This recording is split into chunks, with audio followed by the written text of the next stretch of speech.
abahangwa aba omu by'obuhangwa hamwe na n'obuyonjo babasize kutayira ishomero erya Tukole Invalid Primary School, Mbarara Mixed Primary School, Madarasat Hamza Primary School hamwe na nagandi mingi. Kandi abana kuruga omu mashomero nigo gamwe niboreka omuhimbo na no kwakira ehururegi obu barukuhabura abatahi babo okwerinda oburofa.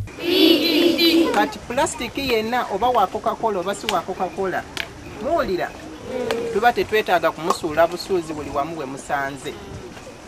Muteekwa mukolektinga mu kifo ekituufu muwulira ne muteeka mu kifo ekituufu mbanga mutadde mu kifo ekituufu. Omushomesa kandi omwebembezi omwishomero eryambarara Mixed School ahabwire abashomesa kubasa kwega okuleberera obuhangwa hamwe na nokulinda obuyonjo omu mashomero. Ehururegi nehwera okushomesa abana bato hamwe na n'abantu abakuru okumanyangu ecupa ezirikurugama amaizi, soda nangwa na nezo ezirikurugama amarwa kandi eziri plastic nizibasa kukoresibwa ebindi bintu. Okushomesa abana abato omu mashomero okuba kubasa kwetantara oburofa na nokumanya enkwata ya kasasiro nehururu erikutwarwa mu misho aba Safe Roads Uganda obwe bali ahansi ya NEMA. Ndi Edmond, Principal Farmer.